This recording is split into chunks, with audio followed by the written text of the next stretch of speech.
All right, here we are. Welcome back to Luke at the Roost, the late-night call-in radio show where we give callers real advice about their real problems. Let's see. If you'd like to call in, we're accepting calls. The number is 208-439-5853. That's 208-439-LUKE. Already, we've got the phones lighting up, and we've got Jerome. Jerome, I hear you're troubled about police reports that are being written by AI. What's up with that? Well, here's the thing.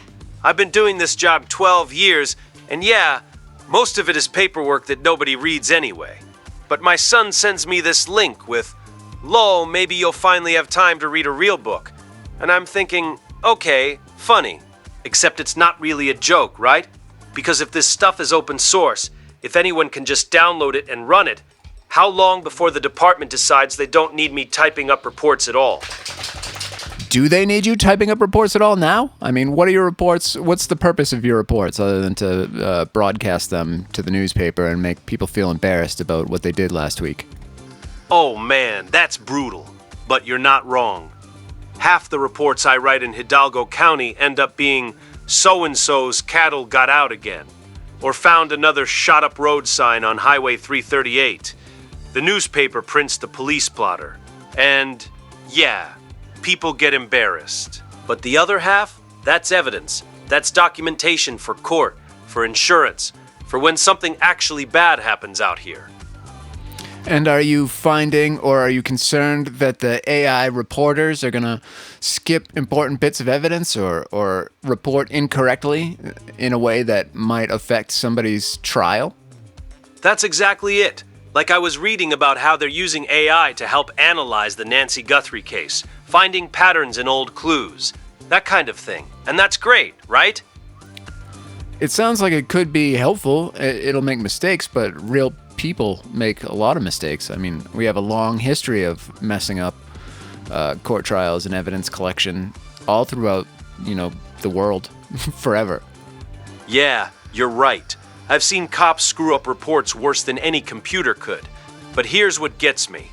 When I mess up, it's my name on it. I own it. And what happens when the computer messes up? Who owns it then? Exactly. Who do you hold accountable? The department that bought the software? I suppose people would hold the county responsible and the state and the system itself. I'm not really sure. What capacity are they going to use these reports in? Right now, they're talking about it for the basic stuff first. Traffic stops, minor incidents, those cattle out on the road calls. Feed it the dashcam footage, the notes I take, and it spits out a formatted report. Saves me an hour of typing per shift, they say. But once that works, why wouldn't they push it further? Well, for the reasons that you described, because it could put somebody's life on the line, somebody's freedom. The calls you're talking about nobody's going to court for that, right? They're just day-to-day, run-of-the-mill stuff. I would think that you would want to have the burden of that paperwork removed from you so you could focus on doing other more important work. You'd think so, yeah. And honestly, most nights I'm sitting in this parking lot doing paperwork when I could be driving through the valley checking on folks. We're spread so thin out here. One deputy covering hundreds of square miles sometimes. If the AI handles the busy work, maybe I actually get to do the job. Yeah, it sounds like there's pros and cons, and there's a voice to each side that makes a lot of sense. And we're just going to have to see where that takes us. Yeah, I guess that's where I'm at with it. Just, my kids sent me that link, like it's a done deal, you know? Well, where was the link from? Is it a done deal, or was it just some link on the internet? Because there's plenty of those fear-mongering type links. Oh my God, look what's going to happen, and now we're all unsafe because the computers are taking over the world. Nah, it wasn't some conspiracy crap. It was from a real AI company. One of those big ones out of California. They're actually working with the state now, helping analyze cold cases. Well, hopefully we have some oversight there, and there's some controls to make sure that people's lives don't get ruined by it. But I'm not sure what we're going to do. It's obviously something that's not going to go away. We're only going to rely on AI more and more as the years go on. Yeah, that's the thing.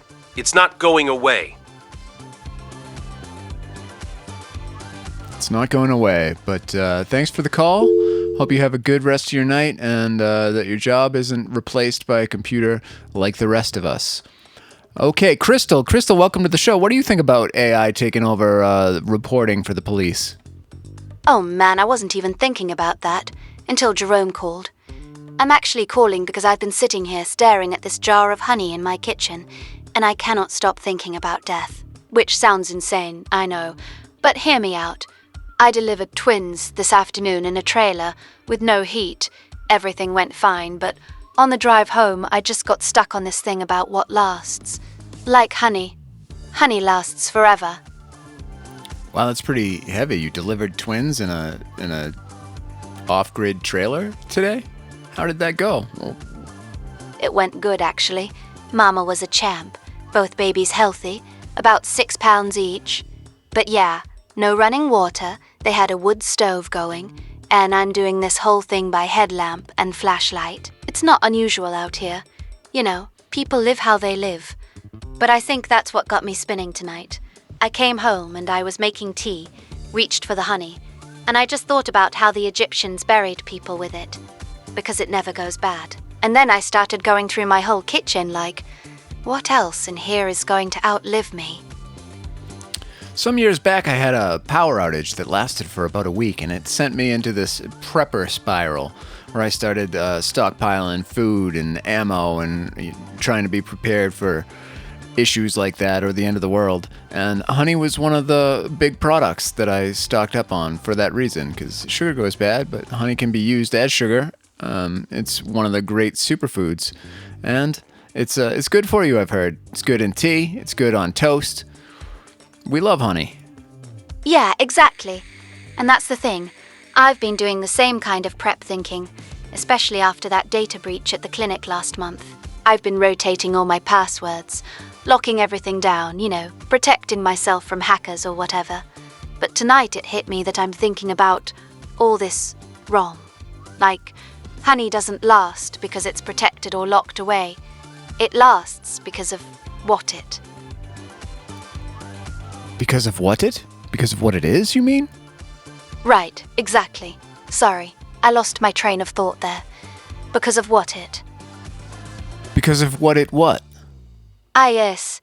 God, sorry. My brain's been going in circles all night. What I mean is, honey lasts because of what it is, not because someone's guarding it or hiding it away. What are some other things that last because of what they are? Well, that's what sent me down this whole rabbit hole. I started going through my cabinets like a crazy person. Salt, obviously. Vinegar. I've got this bottle of vanilla extract from like 2015. That's an interesting thing about the Mormon religion that I found. They all have a guidebook that helps them to store a year's worth of food for the rapture. So when they come and the apocalypse happens, the Mormons will be safe because they've stored enough food to last for a year. And they have a whole detailed plan on how to get there, and they have canneries that the public can use to can and store food prep. And I think that's a great thing that most everybody should take advantage of. I've delivered babies for a couple Mormon families out here, and you can tell they've got their storage rooms set up, everything organized. And honestly, after what I saw today in that trailer, maybe they're onto something. But here's what's messing with me, Luke. I've been prepping the wrong way. It's definitely a lifestyle. There is a skill to it. You have to have good organization and food rotation fundamentals under control. You have to make sure you're using the oldest stuff first, and that you're not just stockpiling, but you're actually using what you have and rotating new stuff in there. I think it's a good practice to be in, though, and I'm glad that you've turned around and started thinking about it seriously. Well, that's just it, though. I haven't been thinking about it at all. I've been thinking about cybersecurity, changing passwords, two-factor authentication, making sure nobody can hack into my patient records, like building a vault around data. But the honey thing made me realize I'm protecting the wrong stuff. Well, it's okay to protect multiple sets of things, right? If you're entrusted with public data that's sensitive, you have to protect that as best you can. You don't want to be the one that leaks out a bunch of protected health information or credit card numbers or social security numbers or anything like that. So at work, it's good that you're thinking about being digitally secure. And at home, it makes sense to be food secure. Yeah, but see, that's what I can't shake. All that digital security, it's like building walls around sand. One breach, and it's gone. But these twins I delivered today, they came out in this trailer that barely had heat, and their mama's got nothing stored up. Not food, not money, nothing. Well, that's a horrible thing, but there's nothing you can do about that. You're not their keeper. I wish them the best, and I wish you the best, and thank you for calling in tonight. Wait, Luke, that's not what I'm saying. I'm saying maybe I've been thinking about my own mortality all wrong, like what actually outlasts me. Okay, let's get into it. Why do you care what outlasts you? If you're gone, then you're not going to have another care left in the world, so what does it matter to you? Because I spent 15 years learning how to catch babies, and I've been treating that knowledge like it's mine to protect, instead of mine to pass on. Those twins today, their mama's 19, Luke. 19. Yeah, 19. People have been having babies since they were 19 for as long as human history. That's an odd thing, but what are you going to do? It has really nothing to do with you. So I'm glad that you can catch babies. I'm sorry for the kids that they are growing up with no heat, and hopefully things turn around for both of you. You're right. It has nothing to do with me. Except I'm the one who showed up. And I keep showing up to these trailers, these situations, and I go home and rotate my passwords, like that's what matters. I'm asking what endures, Luke. Is it the walls I build, or what I actually give away? Well, you know what, Crystal? Nothing really endures. At the end of the day, all of this is going to be gone because the arrow of time waits for no one, and entropy dictates that order is going to quickly erode into disorder. That's how the universe works. So whatever it is you're trying to hold on to, you can't hold on to. Just do the best you can while you're alive, and then once you're dead, that's nobody's problem anymore. Val, welcome to the show. What do you think about this situation? Hey, Luke. Yeah, so I'm sitting in my truck outside the bakery right now because I just found out the guy I've been training for 6 months makes $40,000 more than me for the exact same job. How long's he been doing it? Does he own the company? Does he sleep with the boss? What's the deal? No, none of that. He's been here 6 months. I've been there 4 years. Same title, same responsibilities. How did you find out about this? Did he just come out and tell you what his salary was? I opened what I thought was a flower invoice on the shared drive, and it was his offer letter just sitting there. And now I'm supposed to show up at 4 in the morning and teach him the lamination technique I invented, the one the journal wrote about, and pretend I don't know. Well, you don't have to pretend you don't know. You can take that to your boss or to HR and let them know, hey, I want a pay reassessment because of, inflation. Yeah, but then they'll know I saw his letter and I wasn't supposed to see it. It was just there in the drive. And honestly, Luke, what am I going to say? Hey, I deserve what Ryan makes because I'm better? They already know I'm better. I'm the one training him. Well, he was obviously a better negotiator, so maybe you need to go back to them and say, hey, I need a compensation readjustment to keep up with current trends and compensation packages. Because if you're making 40 grand less than somebody else as a baker, something's seriously wrong. I mean, I say that, but it's not like I've got leverage. I'm not leaving. This is the only bakery in town that does French pastry, and if I push too hard, they might just replace me with some other Ryan. But here's the thing. It's not even about the money. Not really. If it's not about the money, then what's it about? Because it sounds like it's entirely about the money. No, it's about the fact that I created something. That lamination technique, I worked on that for months. You worked on it for months under the employment of another company, which means they own that. Did you patent it? Did they patent it? It's not your technique.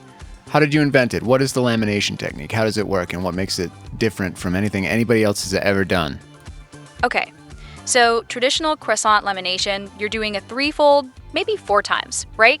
I figured out how to do a hybrid fold that incorporates a book fold with local honey in specific layers so it caramelizes differently at altitude. Well, that does sound very interesting, and maybe you are onto something, and you should take your invention to somewhere else. You said they wrote about it in the paper. This is something that's got some attention.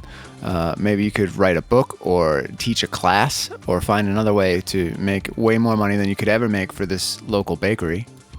I mean, Jackie's been saying something like that for months. She keeps telling me I should do pop-ups or teach classes at the community college.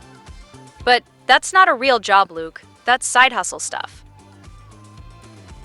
Doesn't have to be side hustle stuff. That can be a very real job. And it sounds like your real job is 40 grand less than what Ryan's making off the street, so you could do better. Yeah, but I've got the truck payment, and Jackie's between gigs right now, and health insurance through the bakery is actually decent. I can't just walk away from steady money on the idea that maybe people will pay me to teach them how to fold butter into dough. You absolutely could if you wanted to. That's the only way that people can start businesses, is by not being afraid to take that risk. If you don't want to take the risk and you don't want to talk to your boss and you don't want to demand what you think you're worth, then I don't know what to tell you. You're stuck making 40 grand less than Ryan, and you're going to have to teach him your secrets and deal with the consequences of that. And they are probably going to replace you. You know what? You're right. I'm sitting here in a parking lot at midnight complaining about something I could actually do something about. I opened that file and it felt like getting punched, you know? Like all that work didn't matter. Well, I understand that feels bad, and I hope that it works out for you, but you're going to have to make a decision to either leave that place and find some place that's going to, pay you what you're worth, or ask for the money that you deserve, or take your invention and do something with it. Turn it into something bigger. Now it's time for a word from our sponsors. Today's show is brought to you by Overwhelmed VPN. Worried about online privacy? You should be. You should be worried about everything. I'm talking about Overwhelmed VPN, the only VPN that makes you more anxious about your digital footprint. While other VPNs claim to protect you, Overwhelmed VPN sends you hourly notifications about who's tracking you, how many governments are watching, and which of your high school classmates Googled your name this week. Browse the internet while our proprietary fear engine tells you exactly how many corporations you owe your soul to. Plus, our servers are located in international waters on a decommissioned oil rig, so even we don't know where your data is. Try Overwhelmed VPN free for 30 days, if you can handle it.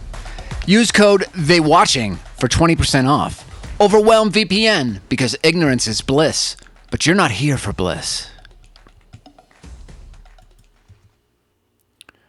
Okay, back to the show. Denise, you're on the line with Luke at the Roost. What's going on in your world today? Hey Luke, yeah, thanks for taking my call. So I just got off a double at the hospital. I'm a travel nurse, been doing contracts all over New Mexico and Arizona, and I'm sitting in my truck right now because I can't go home. Why can't you go home? What's going on at home? My son moved back in today, 26 years old, showed up from Flagstaff with all his stuff while I was at work. Well, he can't do that, unless you want him to. Did you invite him to move in, or he just showed up and you can't go home to confront him, or what's the problem here? No, I didn't invite him. My husband texted me a picture of our bedroom door with a chair shoved under the knob. That's how I found out. This is the third time in 5 years he's done this. Just shows up when things don't work out wherever he is. And Luke, I've been working these travel contracts for 3 years to pay off the credit cards from the last 2 times. And I drove past my own driveway twice tonight before I could make myself turn in. Well, you know what? Maybe at this point you shouldn't turn in. You should send the police to have him removed, because he's of age. He can't just show up. That's trespassing. And if you don't want him there, you don't have to have him there. Oh, I know that. So what is the problem? Why can't you go home? Are you just afraid to call the police, or you don't want to, or what's the situation? I don't know if I'm being a terrible mother or if my husband's being too hard about it. Like, my cousin Angie's kid had some rough years too, and now he's doing great. He's got a job at the refinery and his own place. Maybe this is just what kids do now, They need more time to figure things out than we did. No, I don't think that's true. He's 26 years old. He's a grown-ass man, and he can figure things out. But if this is affecting you negatively, and you're giving up your own space, and it's costing you money that you can't afford to lose, then you have to protect yourself. And hopefully he comes to and gets himself in a better situation. But until that happens, it's not your responsibility to support him. Yeah, but here's the thing. I keep wondering if I made him like this. Like, did I do too much for him when he was younger? His dad thinks I enabled him, and maybe I did. But when he calls me crying from wherever he is, saying he just needs a little help to get back on his feet, what am I supposed to do? Well, you have to take it on a case-by-case situation. If it's a little bit of help and you can help him out, great. But if you're not in a position to offer that help and you can't where you're at in your life, then you got to tell him he's got to find another way. And maybe you did make him that way or have some part in it, but the point is it's now. And now you can't continue doing that anymore. So you're going to have that conversation. And if he doesn't want to accept that, then have the police have that conversation with him. You're right. I know you're right. It's just, God, it's hard. It is hard, but there's no reason you should be sitting in your truck in a parking lot afraid to go home to your own house because your 26-year-old adult child is there. That's not right either. So you're going to have to do something about that. Leon, welcome to the show. What's happening tonight, fella? Hey, Luke. Thanks for taking the call. So I just got back from pulling this kid's Tesla out of an Arroyo off Route 9. Nice kid, maybe 25, talking the whole ride back about his remote coding job, how he can work from anywhere. Well, that's a great thing. I have a remote job too, and I can work from anywhere. I wouldn't have it any other way. Yeah, well, that's the thing. I had that shot once. Got accepted to UNM for computer science back in '96, and my daughter found the letter last week in a box with all my old Linux manuals. Well, the glory days are just about over now that the AI can write better code than any of us could with half the time, less than half the time. It's probably drying up for most of us computer professionals. Maybe so, but I never even tried, Luke. Diane got pregnant that same year, and I stayed here pulling cars out of ditches. Well, there's plenty to look into when you get out of work. I mean, there's still time for you to do whatever it is you want to do. There's lots of new technologies to play with and important things that companies need. So if you'd like to move into that realm, it's definitely a possibility for you. That's what got me tonight. I'm 63 now, same age my old man was when he died. He never left the county, never did a damn thing he actually chose.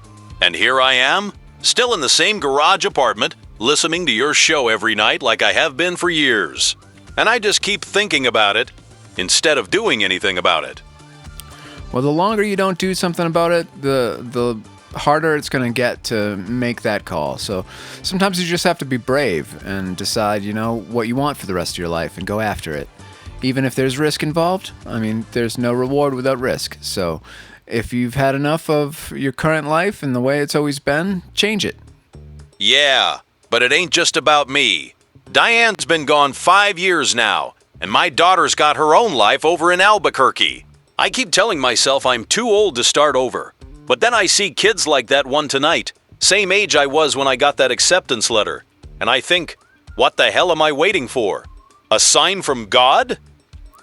Sounds like you've got nothing to wait for. This maybe was your sign from God, getting you thinking about it here at 63 years old. Hey man, you're the only one that can do something about your life. So if it's time, if you want to, if you're afraid that you're going to miss the boat on the next thing, then make a move. And if you're too afraid to make a move, then stay where you're at and don't complain about it, but don't wonder what could have been. The only way that what could have been is going to be is if you make the decision to do something about it. You're right. I've been doing this long enough. I know how to work. I know how to learn. Hell, I still mess around with Python when I can't sleep. I think I've just been using Diane and the bills and everything else as an excuse to stay comfortable. Scared, really. Yeah, I think that's common. It is a scary thing, but you know what? Men face their fears, and you're going to have to do that if you want to enjoy the remainder of yours. Okay, let's, you know what? It's time to go to another one of our sponsors. Reading is dead. You killed it. But you can pretend you're literate with Scriptdrift, the audiobook service for people who start books and never finish them. We have thousands of titles you'll sample for 11 minutes before switching to a true crime podcast.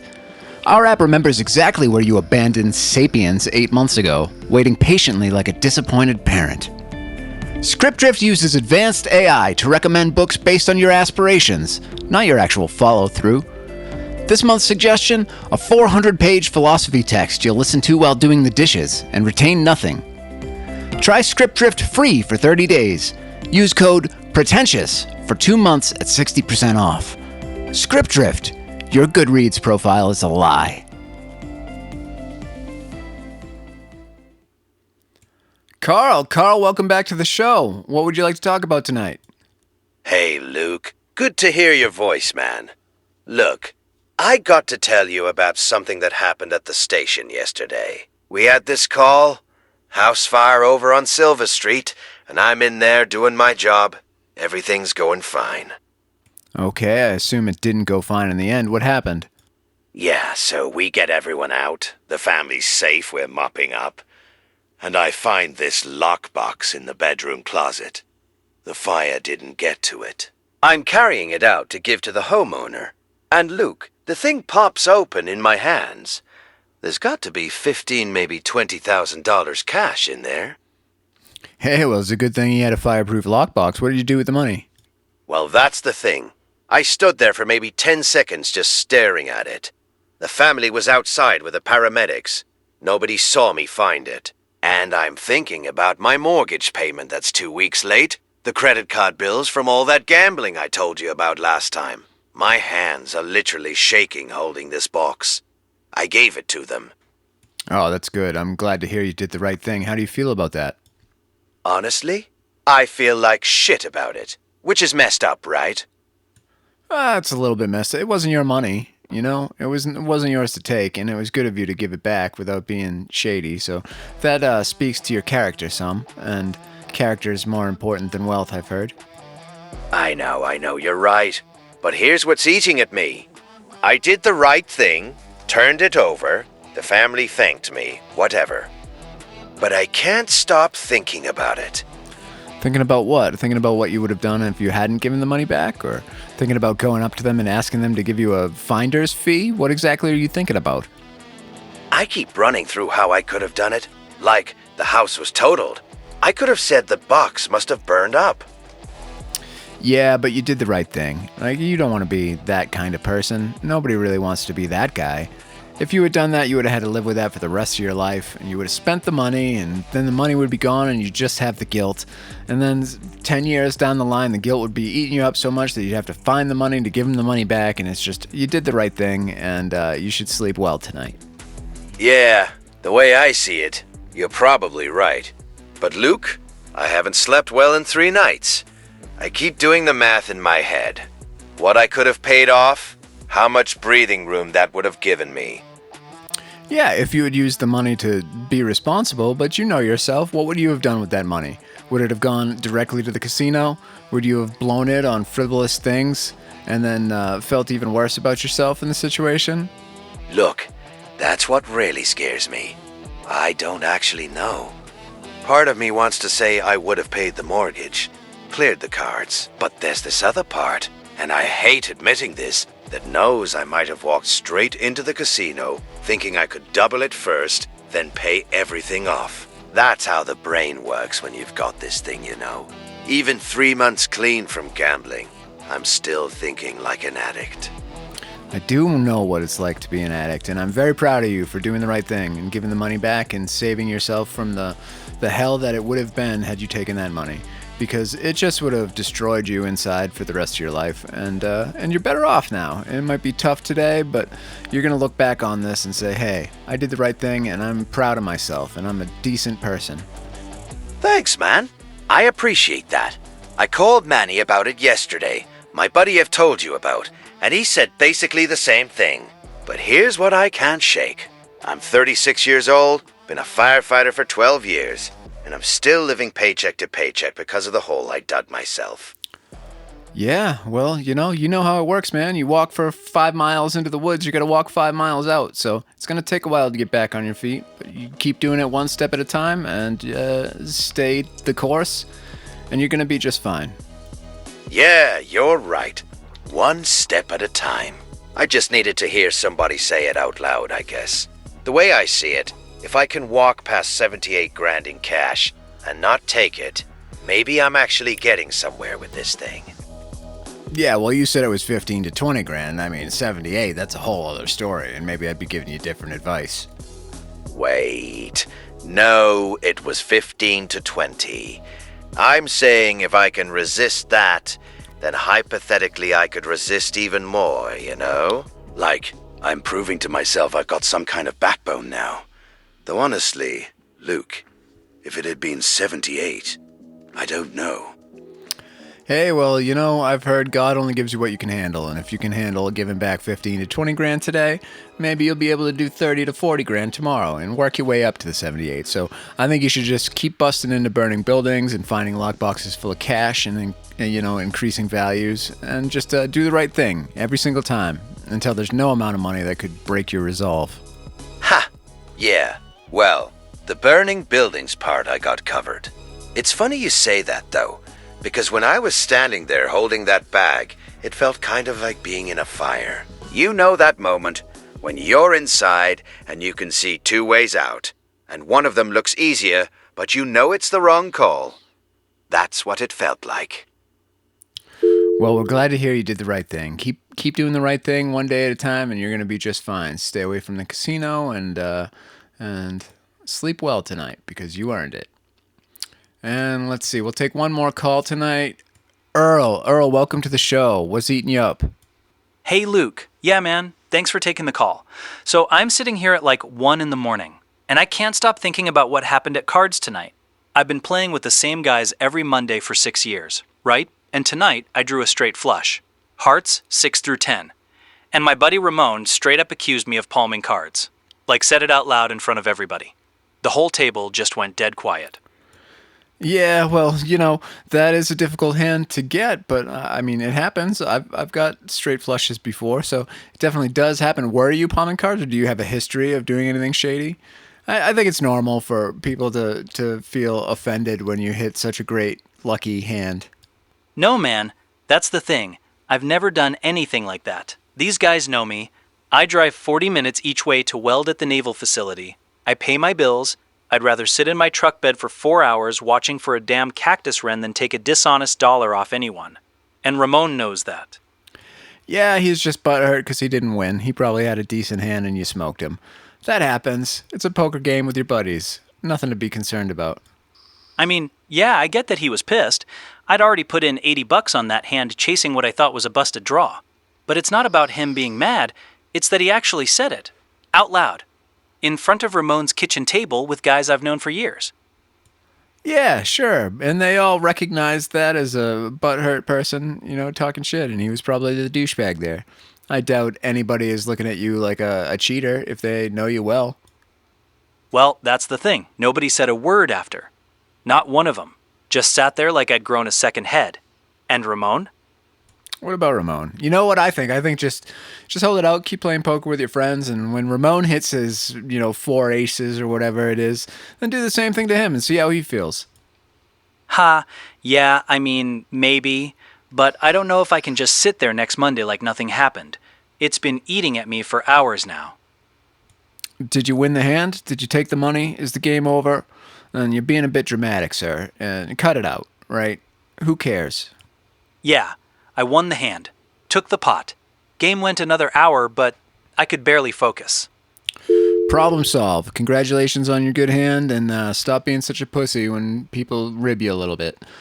That's the end of our show, folks. I hope you enjoyed it. Tune in tomorrow for our next batch of callers, and we're going to put right the wrongs of the world. Have yourselves a wonderful evening. Bye-bye.